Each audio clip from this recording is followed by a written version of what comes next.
সকালবেলা কি শান্তিতে ঘুমাচ্ছিলাম, তখনই আব্বুর ফোন। হ্যাঁ জিদান, তাড়াতাড়ি করে একটু অফিসে আয় তো। কেন আব্বু? দরকার আছে, আয় না বাবা। আসতেছি। আমি জিদান, সবেমাত্র এসএসসি দিলাম। এখন সারাদিন কোনো কাজ নেই, তাই নাক ডেকে ঘুমাই। বাবার একটা প্রাইভেট কোম্পানি আছে, আমার দুটো বোন আছে, তাদের এখনো বিয়ে হয়নি। কি আব্বু, এত জরুরি আমাকে অফিসে আসতে বলার কারণটা কি? তোকে সব বলবো, আগে তুই আমার সাথে চল, কই যাব? গেলেই দেখতে পারবি। চলো তাহলে। কিছুক্ষণ পরে, একে আব্বু, তুমি কাজী অফিসের সামনে গাড়ি দাঁড় করালা কেন? এমনি চল ভেতরে যাই। কিন্তু চল, আগে সব বলছি। এইবার তো বলো ব্যাপারটা কি? আসলে বাবা, আমি আজকে তোকে বিয়ে করাবো। তোমার মাথা ঠিক আছে তো? কি বলছো? একবার ভেবে দেখছো তুমি? আমি যা বলছি ভেবে বলছি। না, আমি এই বিয়ে করব না। তাছাড়া আমি এখনো টিনেজার। ওইটা কোনো ফ্যাক্ট না, আমি সব কিছু সামলিয়ে নিব। থাকো তুমি এখানে, আমি বাসায় গেলাম। জিদান, আমি তোর কাছে কোনো কিছু দাবি করিনি, আজকে বললাম। কিন্তু হঠাৎ করে আমাকে বিয়ে দেওয়ার কারণটা কি জানতে পারি? আসলে আমার বন্ধু জাফরকে তুই তো চিনিস, ওর একটা মাত্র মেয়ে, দেখতে অনেক সুন্দর। একটা বকাটে ওকে বিয়ে করতে চাচ্ছে, তাই এখন তোর সাথে বিয়ে দিব, যাতে বকাটেটা আর ওর কোনো ক্ষতি করতে না পারে। পুলিশকে জানাও। পুলিশকে জানিয়ে লাভ নেই, কারণ এতে মেয়েটার সম্মানহানি হতে পারে। অন্য কারোর সাথে বিয়ে দাও, আমাকে জোর করছো কেন? কারণ আমি আমার বন্ধুকে কথা দিছিলাম তোর সাথে ওর মেয়ের বিয়ে দিব। তোমরা এমন কেন বলো তো? বিয়ে করার আগেই কথা দাও কার ছেলের সাথে কার মেয়ের বিয়ে দিবে। আমাদের কি কোনো চয়েস থাকতে নেই নাকি? একদিন তো তোকে ওর সাথে বিয়ে দিতাম, এখন না হয় দিয়ে দিলাম। আমি বিয়ে করতে পারি, তবে কয়েকটি কন্ডিশন আছে। কি বল? কারো এক, কারো কাছে বলতে পারবা না আমি বিয়ে করছি। 2, বাসায় জানাতে পারবা না। 3, আমি আমার মতো করে চলবো। 4, বোনদের বিয়ে হবে, তারপর আমি ওকে বাসায় নিব। 5, কেউ জানবে না আমাদের বিয়ে হয়েছে। ওকে সব মানলাম, কিন্তু তুই সিরিয়াস তো? কথা কিন্তু ঘোরাতে পারবি না। সোয়াচ অফ নো গ্রাউন্ডের পানি এক হয়ে গেলেও আমার কথা ঘুরবে না।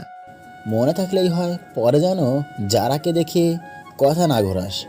তোমার যারা নাকি ছাই, ওই মেয়ের দিকে তাকাবো না। দেখা যাবে। কত সময় পরে আসবে তারা? কখন থেকে বসে আছি। চলে আসবে এখনই। তো বসে বসে ভাবতেছি, বলির পাঠা বানানোর জন্য আমাকেই পাইছে। কত শান্তিতে দিন কাটাচ্ছি।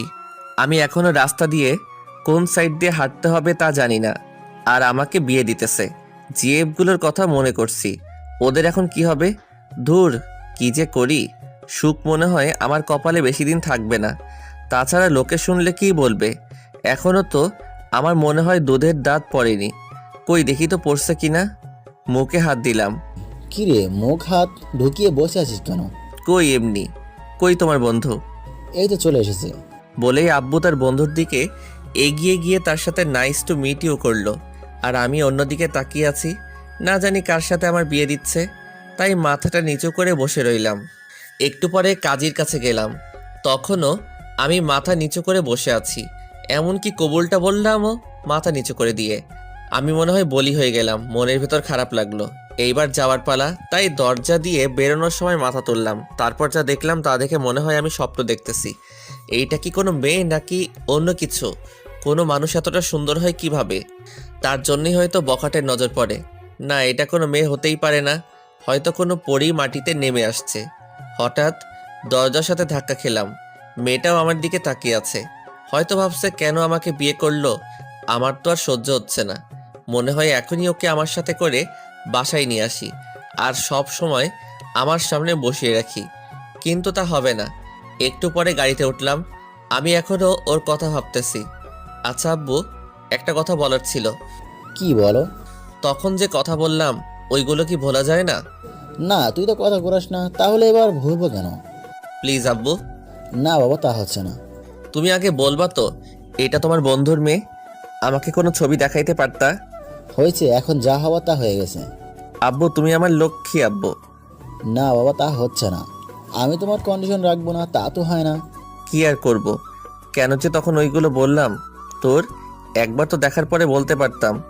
আব্বু আমাকে বাসায় নামিয়ে দিয়ে অফিসে চলে গেল। আমি বাসায় গিয়েও ভাবতেছি এটা কি হলো, এত তাড়াতাড়ি